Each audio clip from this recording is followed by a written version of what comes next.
আমাৰ ছাত্ৰছাত্ৰীসকল তোমালোকক মই চেনেলটোলৈ স্বাগতম জনাইছোঁ। আজিৰ এই ভিডিঅ'টিত তোমালোকৰ ক্লাছ 5ৰ ইংৰাজী পাঠ্যপুথিৰ যি তোমাৰ 7 নম্বৰ লেসন মাই ষ্টৰী এই লেসনটোৰ আমি এক্টিভিটিখিনি কৰিম। 6 নম্বৰ এক্টিভিটিৰ পৰা কৰিম। বাকি 5 নম্বৰ এক্টিভিটিলৈকে কৰা হৈছে, এটা ভিডিঅ' বনোৱা হৈছে। ডেছক্ৰিপশ্যন বক্সত মই লিংকটো দি দিম, তোমালোকে ভিডিঅ'টো চাই ল'বা। বলাচোন আজি ভিডিঅ'টো আৰম্ভ কৰোঁ। 6 নম্বৰ দি আছে তোমালোকৰ read the biography of Mother Teresa.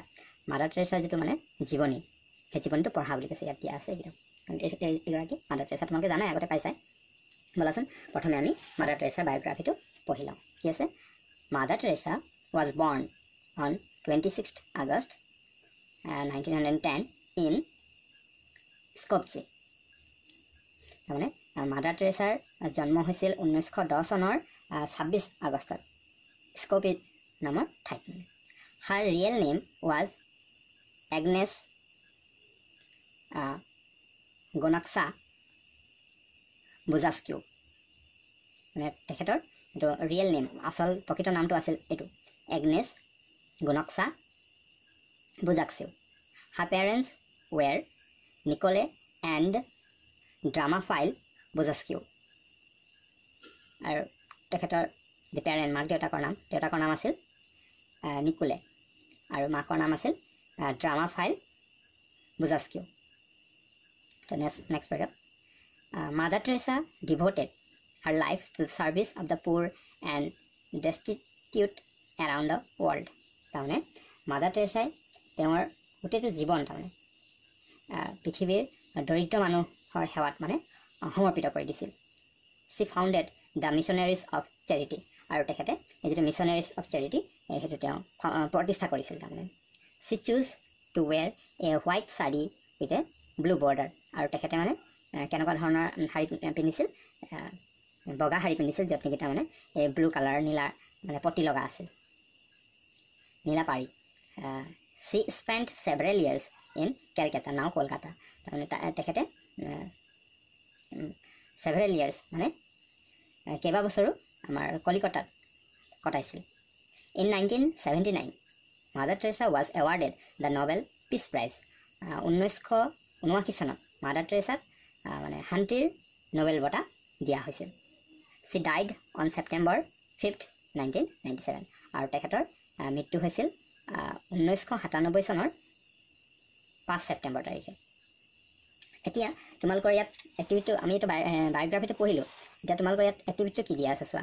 নাও right questions on mother Teresa. এতিয়া ইয়াত তোমালোকে মাদাৰ টেৰেছাৰ ওপৰত কুৱেশ্যন লিখিব লাগিব, কৰিব লাগিব। তাৰমানে হোৱাট, হু, হোৱেৰ, হোৱেন, হোৱাই, এইখিনিয়ে। হোৱাট মানে কি, হু মানে কোন, আৰু হোৱেৰ মানে ক'ত, হোৱেন মানে কেতিয়া, আৰু হোৱাই মানে কিয়। বলাচোন আমি এইকেইটা কৰোঁ। এতিয়া তোমালোকে প্ৰথম হোৱাটেৰ প্ৰশ্নটো এনেকৈ কৰিব পাৰা যে what did mother Teresa do. তাৰমানে মাদাৰ টেৰেছাই কি কৰিছিল। তাৰপিছত নেক্সট হু মানে কোন, who was mother Teresa, mother Teresa কোন আছিল। হোৱেৰ ৱাজ মাদাৰ টেৰেছা বৰ্ণ, মানে মাদাৰ টেৰেছাৰ জন্ম ক'ত হৈছিল। হোৱেন ডিড চি ডাই, তেখেতৰ মৃত্যু কেতিয়া হৈছিল।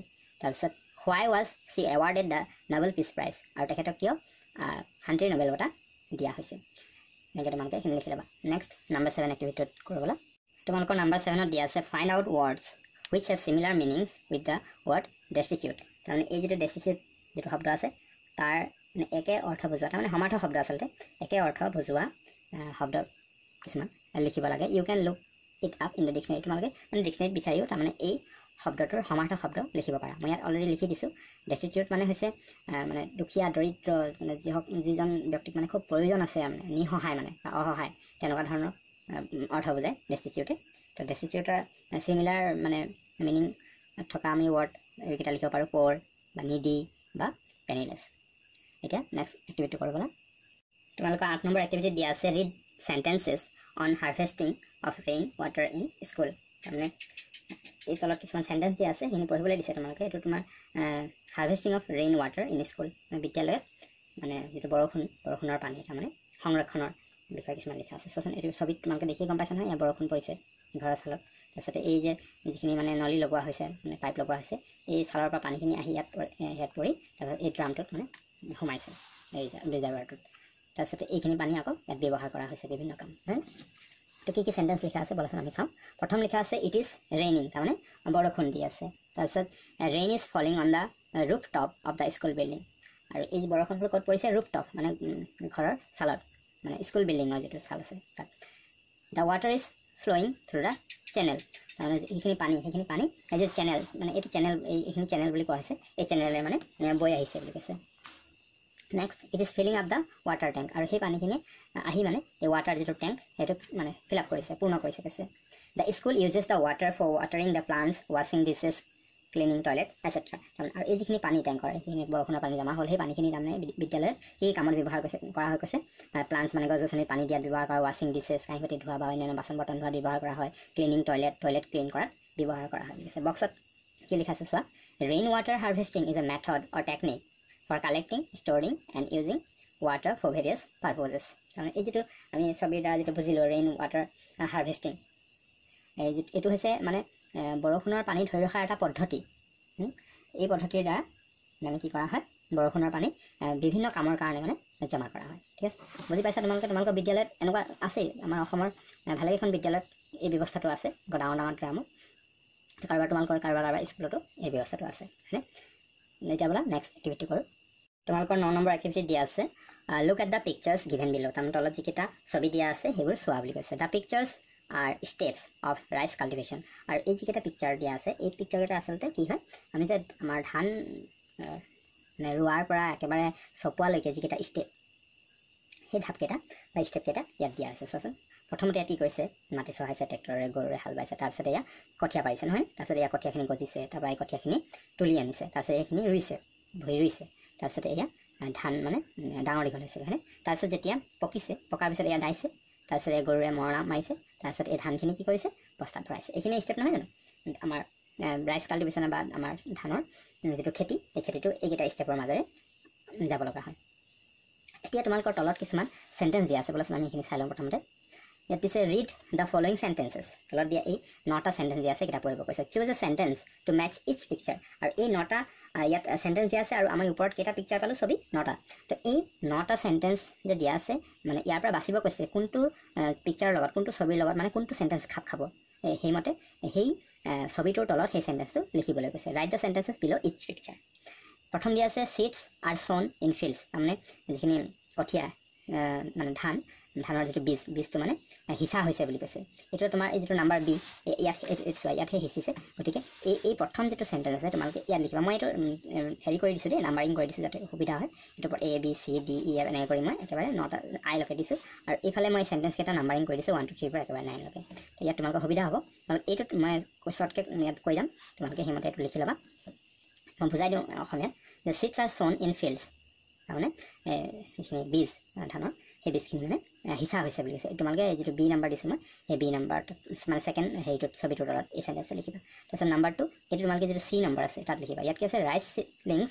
আৰ গ্ৰ'ন ইন ফিল্ডছ তাৰমানে এই কঠীয়াখিনি মানে ডাঙৰ হৈছে এইটো চি পিকচাৰটো চালে গম পাবা তাৰপিছত দ্য লেণ্ড ইজ প্লাউড এইটো নাম্বাৰ এ যিটো পিকচাৰ আছে তাৰ তলত লিখিবা তাৰমানে মাটি চহোৱা হৈছে তাৰপিছতে চিডলিংছ আৰ কালেক্টেড ফ্ৰম ফিল্ড এইটো ডি নাম্বাৰ 4 নম্বৰ পিকচাৰ তলত লিখিবা মানে চিডলিংছ মানে এই যিখিনি কঠীয়া সেইখিনি কালেক্ট কৰা হৈছে মানে তোলা হৈছে আৰু ৰুবৰ কাৰণে তাৰপিছত চিডলিংছ আৰ প্লান্টেড ইন ৰ'জ এইটো ই নাম্বাৰ পিকচাৰ তলত লিখিবা তাৰমানে যিখিনি কঠীয়া সেইখিনি মানে শাৰীকৈ ৰোৱা হৈছে আৰু plenty of water is required for the rice plant to grow' এইটো এফ নাম্বাৰ পিকচাৰ তলত লিখিবা তাৰমানে যিটো ৰাইচৰ প্লাণ্ট মানে বা ধান গছ মানে ডাঙৰ হ'বলৈ বৃদ্ধি হ'বলৈ কাৰণে যথেষ্ট কি হয় পানীৰ প্ৰয়োজন হয় নাম্বাৰ 7 আছে when paddy ripens the crop is harvested এইটো জি নম্বৰ সেইটো পিকচাৰ তলত লিখিবা যেতিয়া মানে ধানখিনি যেতিয়া পকাৰ পিছত সেইখিনি কি কৰা হয় চপোৱা হয় বুলি কৈছে the paddy stalks and threshed to separate the grains of rice from the stalks তাৰপিছত এইটো এইচ নম্বৰ তলত লিখিবা তাৰমানে এইটো এই মৰণা মৰাটো যেতিয়া এইখিনি মৰণা মাৰি ছেপাৰেট কৰা হয় এইটো তোমালোকে যিটো 8 নম্বৰ পিকচাৰ আছে তাৰ তলত বা এইচ নম্বৰ পিকচাৰ তলত লিখিবা তাৰপিছত লাষ্ট এইটো the grains of rice R collected in গানি বেগছ তাৰপিছতে যিখিনি ধান সেইখিনি বেগত মানে বস্তাত কি কৰা হয় ভৰোৱা হয় এইটো যিটো লাষ্ট পিকচাৰ আছে তাত লিখিবা ঠিক আছে আশা কৰোঁ তোমালোকে বুজি পাইছা এতিয়া বোলে নেক্সট এক্টিভিটিটো কৰোঁ তোমালোকৰ নাম্বাৰ 10ত দিয়া আছে যে ৰিড দ্য চেণ্টেঞ্চ মানে বাক্যটো পঢ়া বুলি কৈছে এইটো অভি ইজ অপেনিং দ্য টেপ মানে অভিয়ে যিটো নল বা টেপটো মানে খুলি আছে বুলি কৈছে নাও লুক এট দ্য 2 পাৰ্টছ এতিয়া এই দুটা অংশলৈ চাব কৈছে তাৰমানে এই যিটো অভিটো এটা অংশ এটা পাৰ্ট আৰু ইজ অপেনিং দ্য টেপ এইটো এটা part the word in the box Abhi tells us who is doing the action কাৰণ এই বক্সৰ ভিতৰত যিটো শব্দ আছে অভি নামৰ যিটো শব্দ এই শব্দটোৱে কি বুজাইছে আমাক কি কৈছে যে কোনে মানে কামটো ক্ৰিয়াটো কোনে কৰিছে সেইটো ইয়াতে আমি বুজি পাইছোঁ নহয়নে আৰু the words in the bubble এই যিটো বাবুলৰ ভিতৰত যিটো ৱৰ্ডছ আছে in opening is opening the tape এই ৱৰ্ডটো কি কৈছে আমাক টেলছ আছ হোৱাট অভি ইজ ডুইং মানে অভিয়ে কি কৰিছে এইটো বুজাইছে নহয় sentences have two parts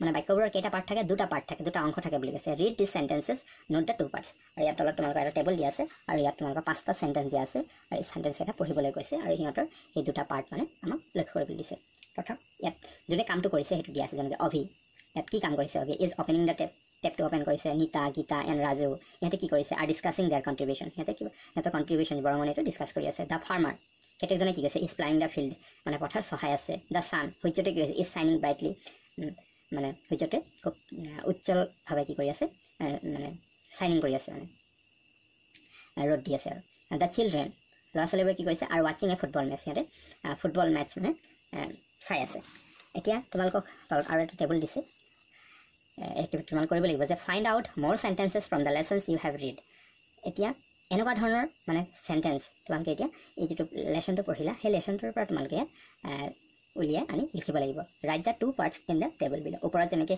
এই টেবুলটো যেনেকৈ দুটা পাৰ্ট ভাগ কৰি দিছে মানে কোনে একশ্যনটো কৰিছে ক্ৰিয়াটো কৰিছে তাৰ এটা পাৰ্টত লিখা হৈছে প্ৰথম কলমটোত ছেকেণ্ড কলমটোত সেই মানুহজনে বা সেই ব্যক্তিজনে কি কাম কৰিছে সেইটো ছেকেণ্ড কলমটোত লিখা হৈছে তেনেকৈ তাৰমানে ইয়াত তোমালোকে দুভাগ কৰি পেলাই সেইটো লিখিব লাগিব ব'লাচোন আমি লিখোঁ মই ইয়াত 3টা চেণ্টেন্স লিখি দিছোঁ তোমালোকৰ লেচনটোৰ পৰা প্ৰথম লিখিছোঁ আই টেক মাই কালাৰ্ছ মানে পানীয়ে যে কৈছিলে মই মোৰ মানে বৰণ লওঁ য'ত থাকোঁ তাৰে বৰণ লওঁ ইউ লাভ মি না তোমালোকে মোক ভাল পোৱা I promise to do the same for you আৰু মই তোমালোকে মোক যেনেকৈ তাৰমানে সহায় কৰিবা মোক এনেকৈ তোমালোকে সংৰক্ষণ কৰিবা তেনেকৈ মই তোমালোকক তাৰমানে একেধৰণে সহায় কৰিম বুলি আমাক পানীৰ প্ৰতিশ্ৰুতি দিছিলে নহয় তো এই ধৰণে আমি দুটা পাৰ্ট কৰি লিখিলোঁ এতিয়া এই যে চেণ্টেন্সৰ যে আমি দুটা পাৰ্ট থাকে বুজিলোঁ ইয়াৰে এটা পাৰ্টক কি বুলি কোৱা হয় জানানে ছাবজেক্ট বুলি কোৱা হয় আৰু এটা পাৰ্টক প্ৰেডিকেট বুলি কোৱা হয় এই যিটো প্ৰথম পাৰ্ট যিয়ে কামটো কৰিছে বা কৰ্তা তেওঁক এইটো ছাবজেক্ট বুলি কোৱা হয় বা অসমীয়া উদ্দেশ্য বুলি কোৱা হয় আৰু এইটো বিধেয় প্ৰেডিকেট মানে যিটো কাম কৰা হয় বুজিবা চ' আজিৰ ভিডিঅ'টো ইমানেই আছিল ভিডিঅ'টো ভাল লাগিলে লাইক কৰিবা শ্বেয়াৰ কৰিবা আৰু মোৰ চেনেলটো যদি প্ৰথম তেন্তে ছাবস্ক্ৰাইব কৰি ল'বা আৰু ওচৰত থকা বেল আইকনটো